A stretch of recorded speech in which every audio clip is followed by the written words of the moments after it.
I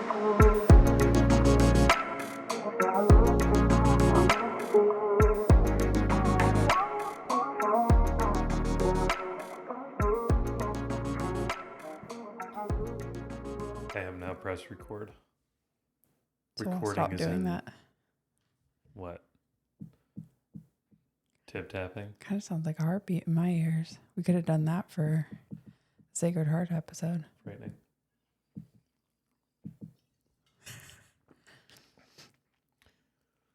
Regular Trapo Chico is not bad, but I missed the lime one, and they didn't have it. Can't do an advertisement for them. Very upsetting. I don't like any of the ones that are in those cans. They're not sponsoring us. I don't think they ever would. Why? Because we're talking about controversial topics. Mm. People don't like to latch on to controversial topics. Interesting. Mm-hmm. You want to talk about what tomorrow is for 2 seconds? Well, today is Sunday the 22nd. Yes. So we're nearing the end of June already, which is horrifying. But what's tomorrow? But in happier news. What's tomorrow? Tomorrow is our 7-year wedding anniversary. 7 years of married bliss. And every second has been bliss. Every moment more wonderful than the last. And did you figure out how many years we've known each other yesterday? Did you also say that? I think that we met my sophomore, your freshman year of college. So I'm guessing 2005, 2006. Probably close to 20 years that we've known each other now. I'm not that old. Which is... That's not possible. crazy. It's not possible that college was that long ago, too. I know. No, it's nuts. I keep thinking about it, and I'm just like, wow. I remember being younger and hearing old people say that, but... What? We're now the I am an now? old people. There you go. Yeah, that's a long time. It's a long, long time. Counting the seconds and minutes and hours. It's crazy when you go back and think about the fact that that was really the last formalized learning that I know that I've gone through. Mm. Right? I mean, like, you learn on the job. You get a new job and you kind of learn how things work. But actually sitting in a classroom and attending some type of learning in any way, shape, or form, at least to that degree, and that being almost 20 years ago, was just crazy to me. Yeah. There are some things I think I would be better at now because I have more patience, maybe. Comprehension. I could see the what's the applicableness? What's a better word for applicableness? No, being applicable, I think, is actually a really good word, because that's what I think about too. It's like, man, in retrospect, I do think quite a bit now about that weird, how would you say it? Almost like when I was in high school, there was this rush to get applications in for college and just keep going. Mm-hmm. And in my head, the way that it went was, I don't really know what I want to do. And it's probably not a great idea in retrospect to jump into a college where you don't know what you want to do.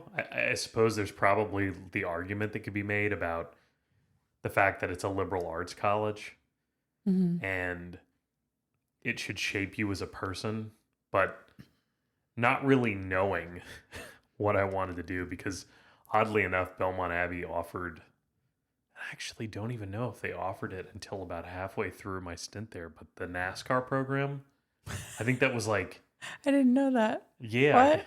what? Oh, maybe I kind of knew that. Yeah, it's huge. That was a big, big, big deal. They drew in a lot of people with the NASCAR program.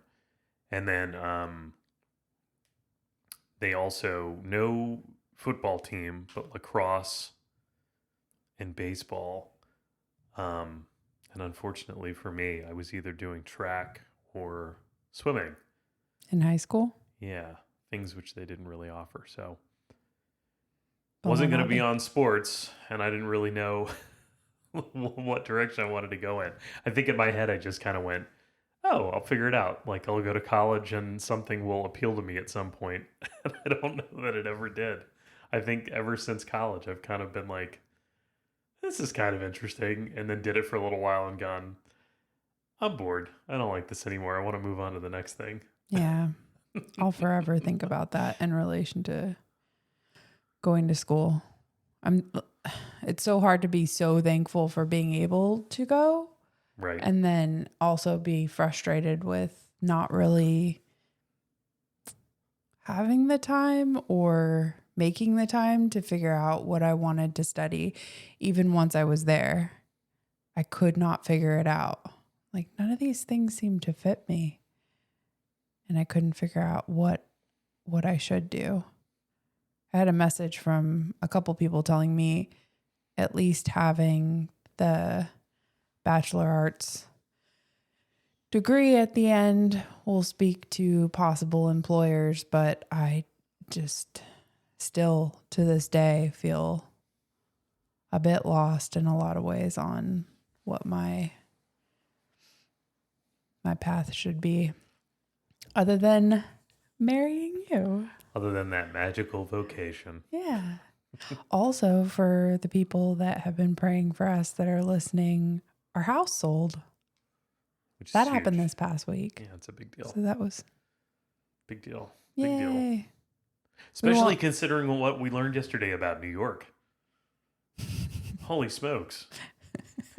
I have to talk to my brother about that now. We watched a know bit that. of HGTV with a realtor trying to help people find houses in New York. Yeah, and I didn't realize that the seller could accept your offer in New York State, but then can continue to entertain other offers. And so, in short, basically what could happen is the house was $900,000 for sub 2,000 square feet, which in and of itself is bananas. And the people made the offer of like 900K with 20% down, and the seller accepted it. They were all excited. And then Yay. a day later, I guess somebody The realtor calls them into her office and she's like, I got some news. Somebody offered $1 million in cash. And so the people whose offer was initially accepted were like knocked out instantly, which is crazy. Had no idea that could happen in New York. And now, the buyer, the original buyer that they just said that I'm so sorry, this isn't going to work out. She was like, I didn't know they could do that. It was like they were gutted. It was awful to watch. yeah, they did seem gutted. And I keep thinking like, I wish people fought over our house like that. You did make that joke while we were putting the house on the market because our house was not a $1 million house, but we do live in an area where things just keep going up and up, and you could see that possibility happening very easily. But you were like, $1 million. Oh yeah, I mean, we didn't sell our house for $1 million, by the way. No, we're just throwing we out don't live in an fun area numbers. where that's possible. But it is really funny in retrospect because there was a point in time where we were looking for houses, and I recall looking at a house in Matthews, North Carolina, and the realtor had told us like it wasn't even worth making an offer because she had seen a house recently in the same area go for like, I think the seller wanted like $450,000 for the house. Mm-hmm. And literally the day after it went on the market, she got a phone call from some rando in New York who offered cash $500,000 and then offered another $15,000 on top of that to stop the house from showing. So, and that's all without Oh, I any kind of remember what you're. inspection. That's like with the inspection not even being a part of it, right? Like this Yeah, is sight unseen. Somebody basically getting onto the internet, looking at pictures and going, "Yep, that's the one," it's insane. and then just undercutting anybody that could potentially want that house. Yeah, So, that was actually in TKK, South Carolina, and that's like a prime retirement kind of area, right? yeah, because of all the golf courses. You could over see that someone way. coming from another state going, I want to live here no matter what. I want to be by the water. And this is what I'm going to offer. I just can't even believe, I can't even imagine doing that without, from some of the horrors we've experienced Oh, yeah. with things that can happen before you have an inspection. Yeah. If there's one lesson to learn in all of this, it's always, always, always get an inspection done. And always, always, always have radon tested. So, household, major stress gone. Yes. Huge. Thank you This has for been- everyone who was praying for us, because we were saying if everything works out, we've really seen God's hand in all of this. And I think we've talked about the house ad nauseum in a couple of episodes, so I don't want to talk about it too much, but it is pretty cool and we are thankful. And If you're ever looking to purchase or sell a house, look up John Torres, because this guy definitely has a direct line to the big guy in the sky. I think he's in North and South Carolina. I don't know if anywhere else, but our house also did. So from the day we put it on the market, our friend Paula pointed this out. From the day that we put the first house on the market to the day that it sold was exactly 2 months to the day. Yeah, that's a big deal. It's pretty cool. It's huge. Like It's a in the huge big deal. scheme of being stressed about your house selling, which I'm sure many people can identify with, it's a pretty short amount of time. Yeah. And other than that radon thing you just mentioned, it really was pretty low stress. Yep. Now we just have to deal with the stress of possibly having lived in a radon house. Radon house. Yep.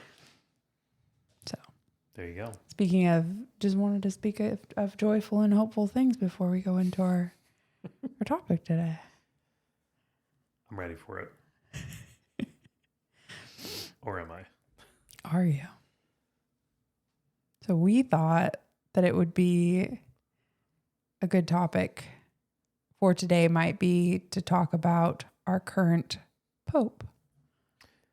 The Something About Catholics podcast thought it might be a good idea to talk a little bit something about the Pope. Something. Because we've done a little bit something about other popes, but not this current one. It's interesting too, because there are things about him that are becoming more and more clear, and I'm sure that, in a month, maybe even weeks from now, we'll probably know even more about him from a Catholic perspective. But I think there's enough surrounding him, not only being the first American Pope, but there's enough other significant certain significant pieces of his life and who he is, I think, to talk about. And I know there's a lot of folks that I have recently spoken to, both Catholic and non-Catholic, that are very interested in who he is and where he came from, and even right down to the fact that he chose the name popeLeo. So I think this is probably a good topic. Yeah. Seemed like a good one. What was I going to say? I was going to say something while you were saying that. Ruined it. No. Oh, I can't remember. Okay. What sparked this was someone sent me like an 8-minute video that I highly recommend if you're curious about what I'm going to talk about.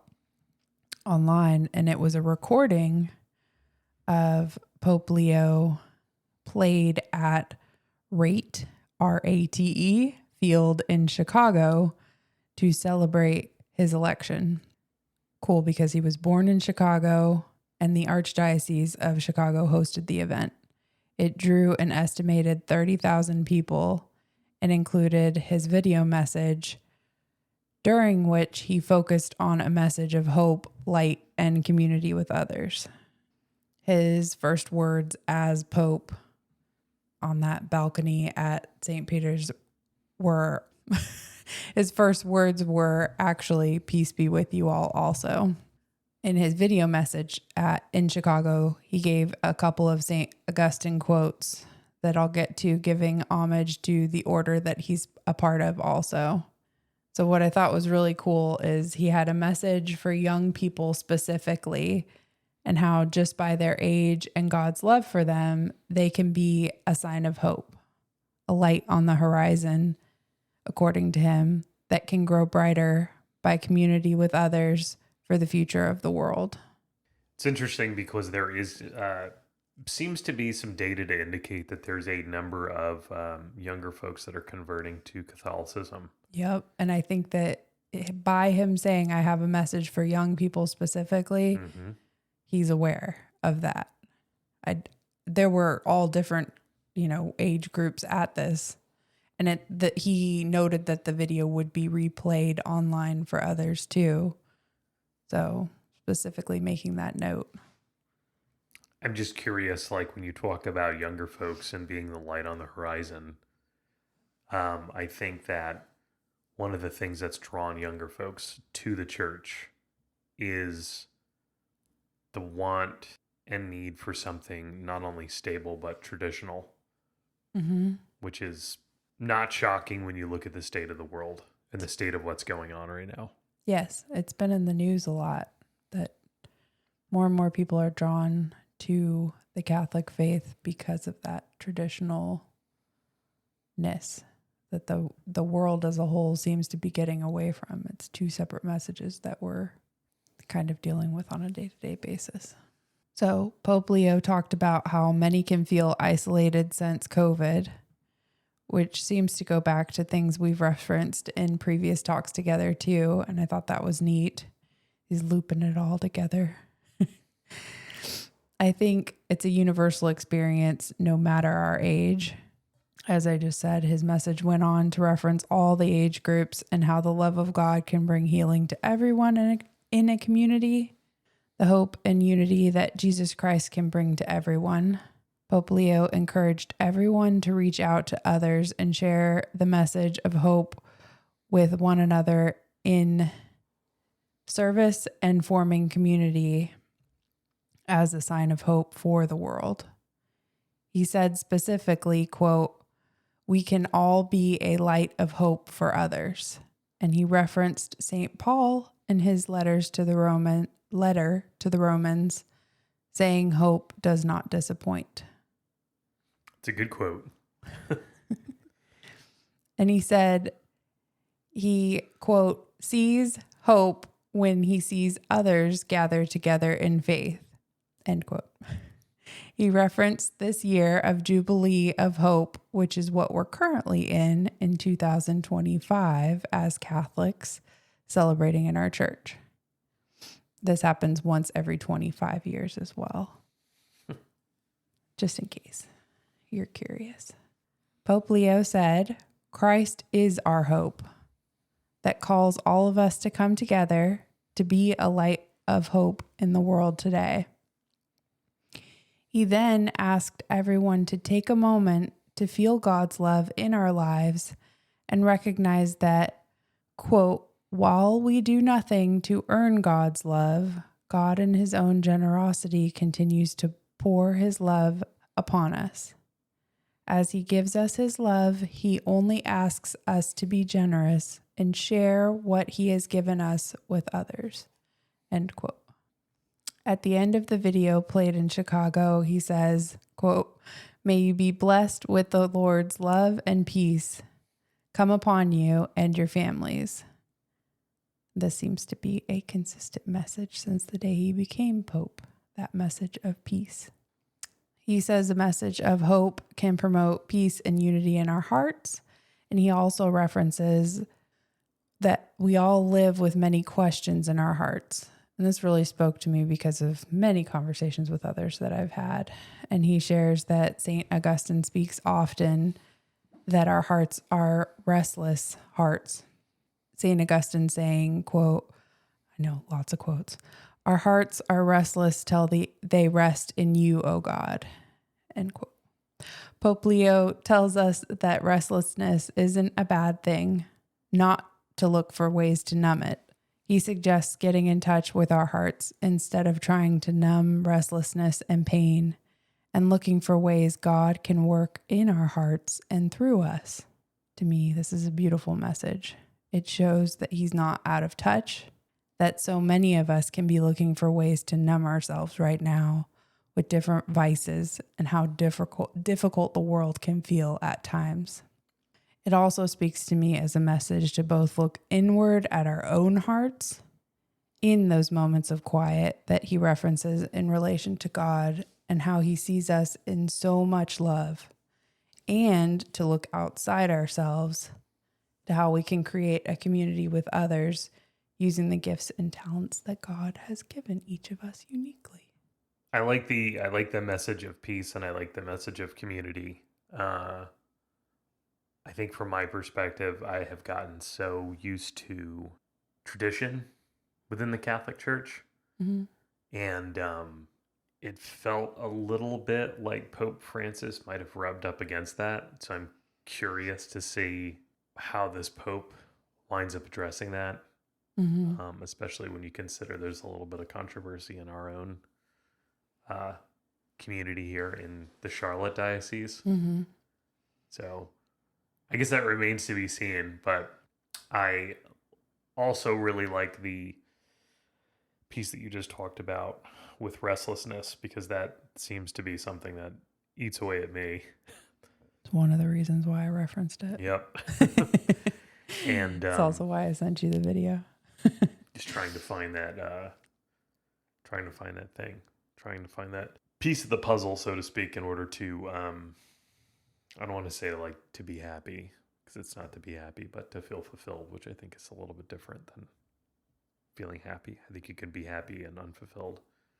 Yeah. But I think being fulfilled brings like everlasting.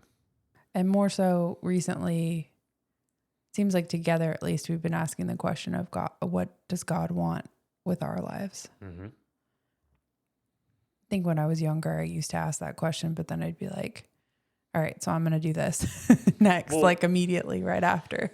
Yeah, almost like it's just going to come into place. And I just don't think that it has. But yeah, that's I guess another discussion for another time.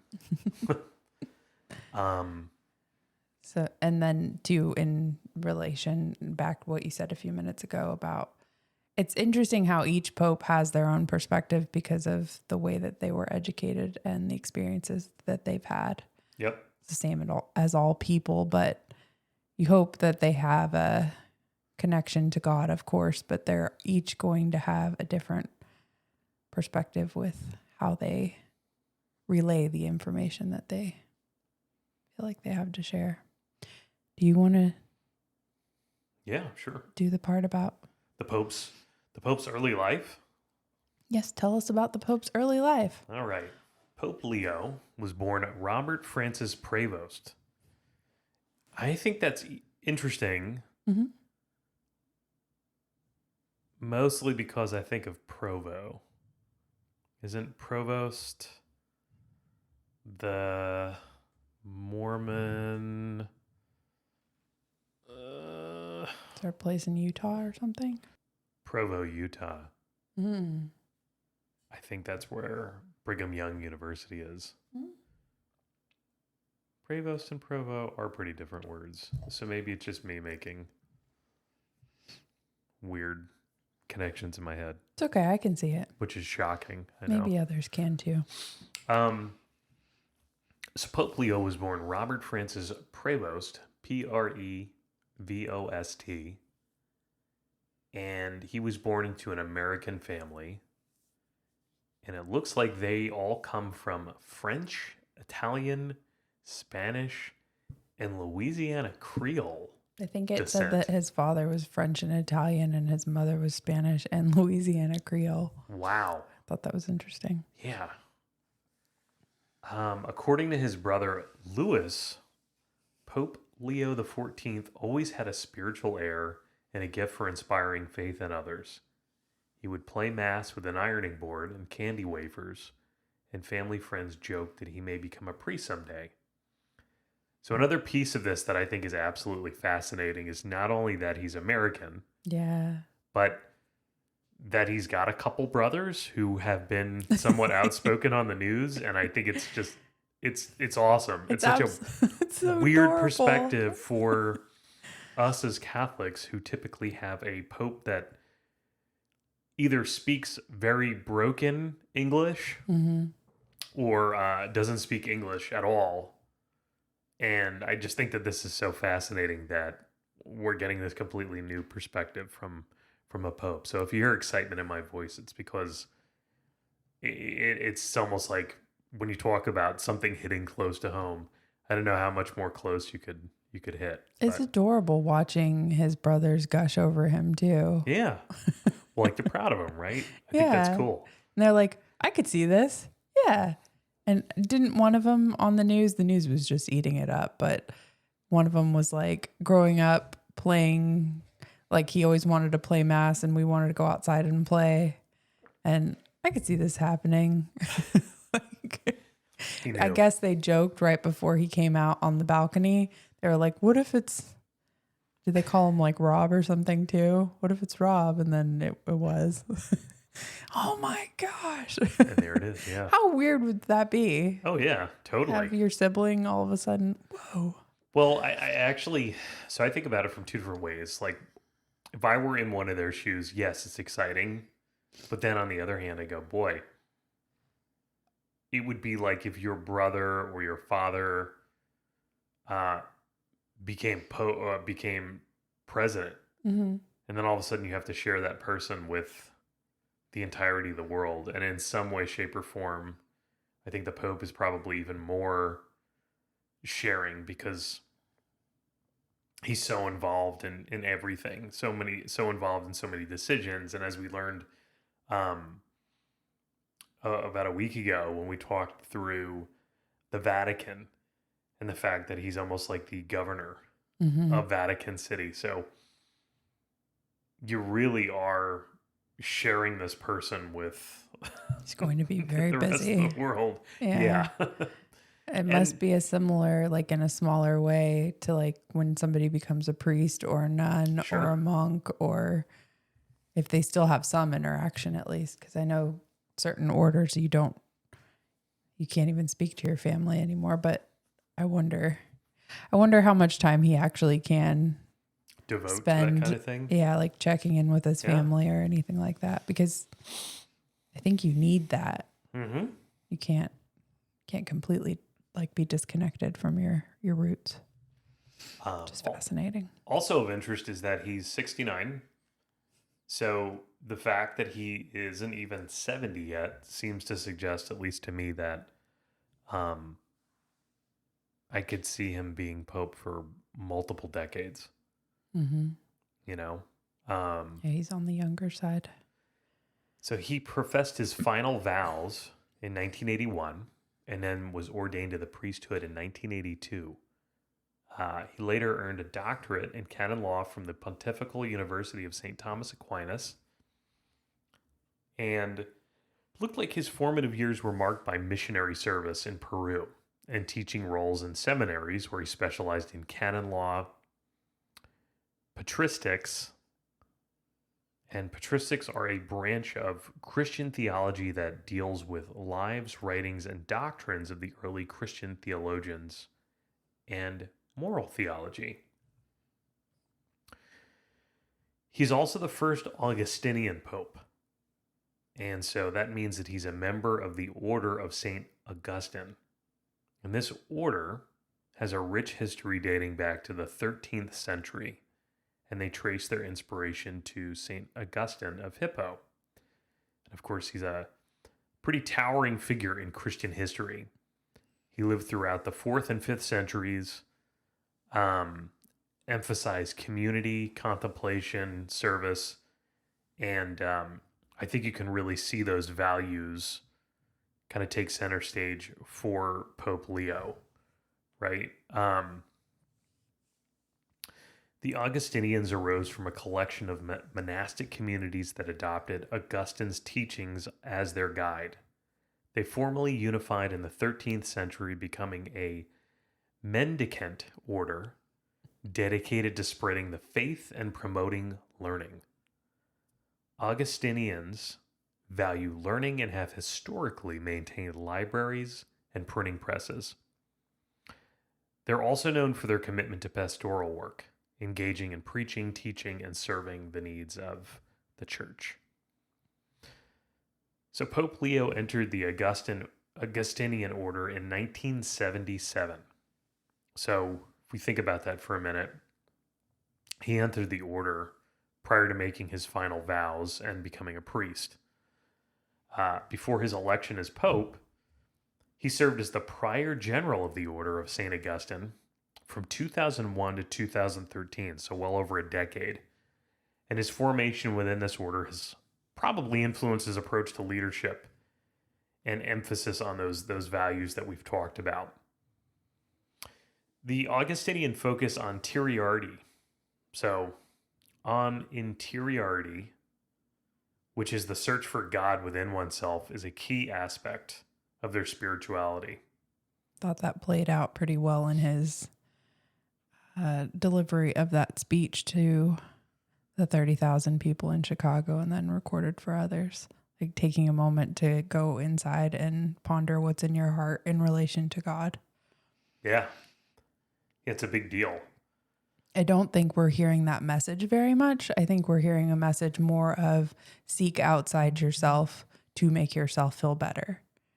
No one is that I see in like the media sphere is saying, take a moment of quiet to yourself and ponder your heart in relation to Jesus. Right. Well, so if he, joining the Augustinian order in 1977, just to put that into perspective, Pope John Paul II was 58 years old in 1978 when he was elected to be pope. And then Pope Benedict was actually 78 in the 2005 election to be pope. So interesting to see the different ages. Again, Pope Leo being 69, Pope John Paul II, 58, and then Pope Benedict, 78. And then, of course, Pope Francis That's what I was curious was about. 76 Okay. in the 2013 election. So a wide variety of ages there. Interesting. And it is also worth noting that Pope Leo had a direct professional relationship with Pope Francis. Probably not shocking, but interesting nonetheless. And he was in Rome for a while. Pope Francis appointed him the prefect of the dicastery for bishops in January 2023, and then elevated him to cardinal in September of 2023. So as a prior general of the Augustinians from 2001 to 2013, Pope Leo was based in Rome during the papacies of John Paul II, Pope Benedict, and early Francis, likely interacting with all three of them in his role. That's really neat. Yeah, I thought that was kind of cool. I also think the name prior general is interesting too, because I have not heard that in relation to the Augustinians. It basically means the main guy, the head of the order. I wanted to talk for a minute about the papal name and why the papal name is significant. So upon election and choosing the name Pope Leo, right? And he's Pope Leo XIV. Mm-hmm. The decision was steeped in pretty historical and theological significance. So, in the Pope's address to the College of Cardinals on May 10th, 2025, he explained that he was inspired by Pope Leo XIII, who presided from 1878 to 1903, particularly for his encyclical Rerum Novarum, which was written in 1891 and addressed the social question during the first industrial revolution, advocating for fair wages, safe working conditions, and the formation of trade unions. This choice signals a potential emphasis on social justice, labor rights, and modern challenges like artificial intelligence, which we talked about pretty recently. And he's mentioned that will need to be focused on. Exactly. He noted the church's role in responding to this new industrial revolution, adding a little Different bit of kind. credence to that. Yeah. And the name, of course, also connects to earlier figures like Pope Leo I or Pope Leo the Great, who reigned from 440 to 461 and was known for his diplomatic efforts against Attila the Hun, suggesting a legacy of leadership and moral authority. So how about that?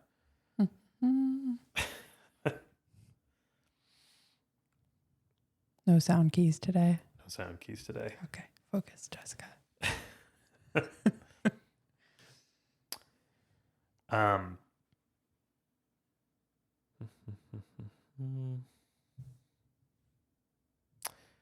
From 1998 to 2001, Pope Leo was prior provincial of the province of Our Mother of Good Counsel in Chicago, then prior general of the Augustinians, like we said, from 2001 to 2013, based in Rome with extensive global travel.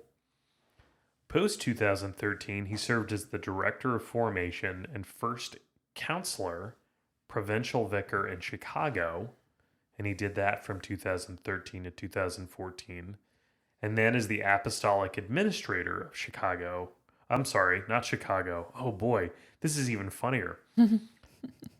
Chiclayo, Peru, which almost looks like Chicago. It's spelled Chiclayo. And he did that from November of 2014 to September of 2015. And then became the bishop of Chiclayo from September 2015 to January 2023.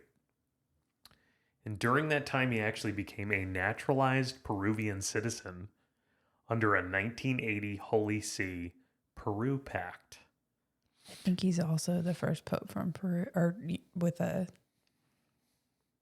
what is it called? Citizenship for Peru. Citizenship to for Peru. Yeah. In 2019, he was appointed to the Congregation for the Clergy and the Commission for Education and Culture of the Episcopal Conference of Peru. And then in 2020, to the Congregation for Bishops. His Vatican career escalated with his appointment as prefect of the Dicastery? Maybe it is dicastery. For bishops in January of 2023. And then was created cardinal in September 2023 and promoted to cardinal bishop of Albano on February 6th, 2025, before his election as pope. That's kind of wild when you think about it. His, like from 2019 on, just the different levels and things in which he served that kind of like, you can almost see like the stairs. The path when you look back. Yeah, that's pretty wild. It is neat. Yeah, I think that's pretty wild. And everything that he learned and lived through seems like it's the sort of message so far that people are needing to hear in different ways today. I'm really interested, like as time goes on, the fact that he's looking as AI as almost like another industrial revolution. Mm-hmm. And since you and I talked about it a couple weeks ago, there's been some really disturbing I don't have numbers per se, but there seems to be some studies recently that are speaking to the fact that AI is actually making people dumb because they're losing that skill.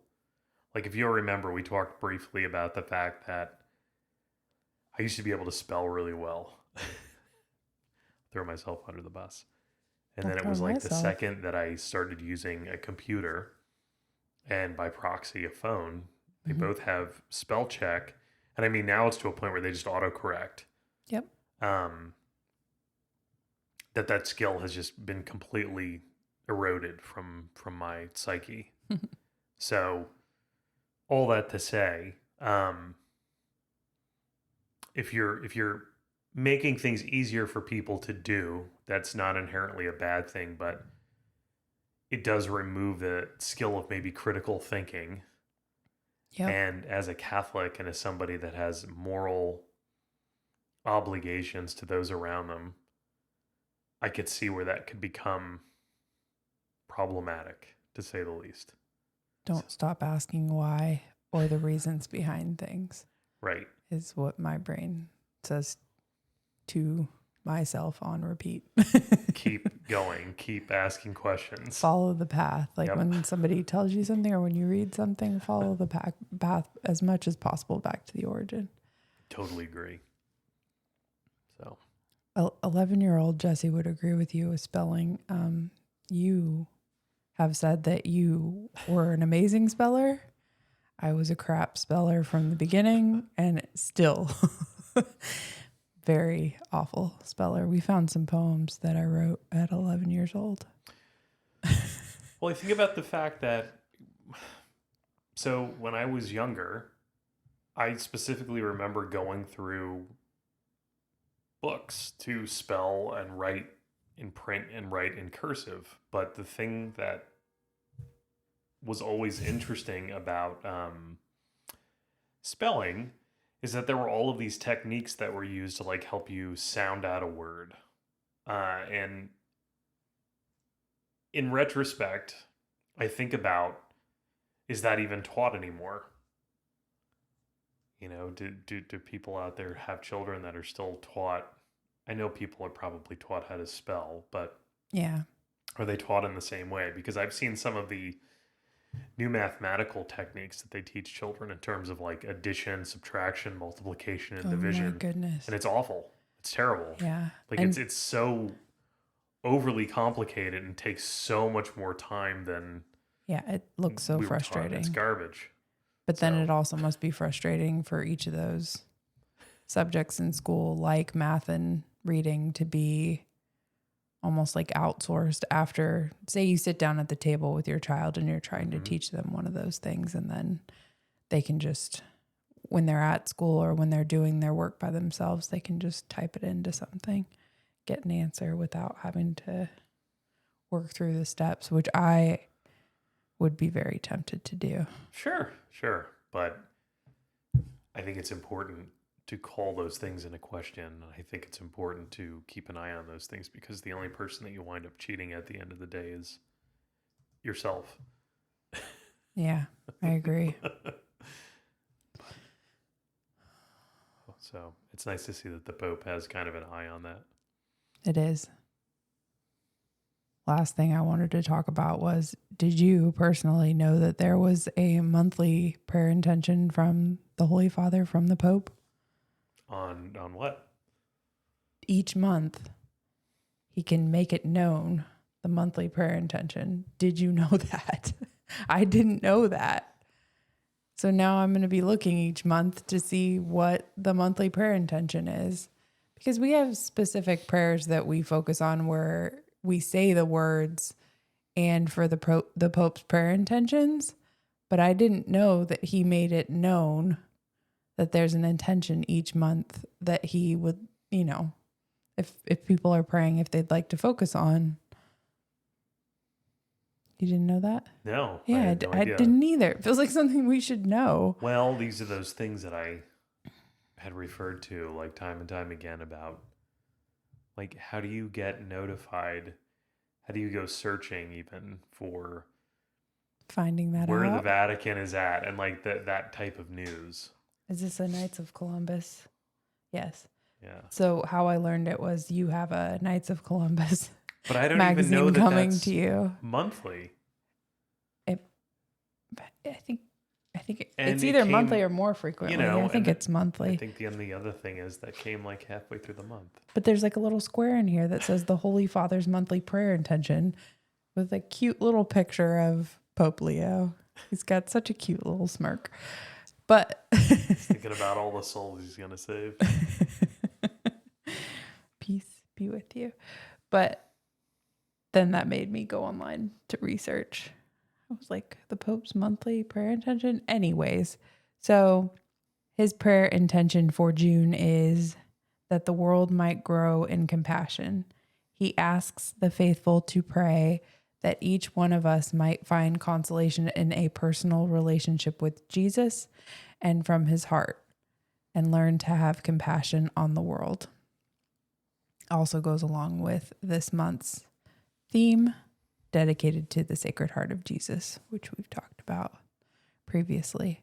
But there was a video produced on the Worldwide Prayer Network on that message for the month.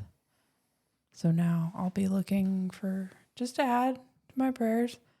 Now I'm not that when you pray and for the Holy Father's intentions of this month, like when we have a prayer where we say those words, you can also look for what the prayer intention is interesting to me. It's not just like whatever he's thinking about. There's also a message. Which is a good thing. I'm going to stop talking. I agree with you. Learned something new today. Is there anything else you want to share about Pope Leo? I just, so far, I enjoy seeing his genuineness and the way that he smiled and teared up when he came out on the balcony at St. Peter's was pretty cool. You could tell he was like trying to take in the moment, but who could possibly take that in fully? And then the tears in his eyes, I just look so genuine. Yep. So makes me tear up to think about. I think that's a good thing. There's like some one of things those moments to be passionate about. Yeah, it's one of those moments in life where it is just pure love and celebration. And it's cool to ponder those moments in life. Mm-hmm. They're little bits to take with you, carry you on the journey. You should cut me off because I'm going to just keep. It's okay. You can gush over the Pope. I don't even think it's specifically him. I'm happy for him and I'm happy for his genuineness, but It's what he symbolizes. the genuineness part speaks to me because we don't often turn on our TVs and get to see that. No. A lot of things are acting. Well, thank you for chatting about the Pope. You're welcome. Thanks for chatting about the Pope. Thank you, listeners, for listening. Thank you for reviewing us online and following us and sharing with your friends. Happy anniversary. Happy number 7. 7. I think it said copper or bronze. Oh gosh. I think it's Shouldn't have metal. said it. I think it's metal and wood, isn't it? Is it just any metal? Yeah, because we received that pen. The pen of joy. Need to know now. Copper and wool. That's what it says.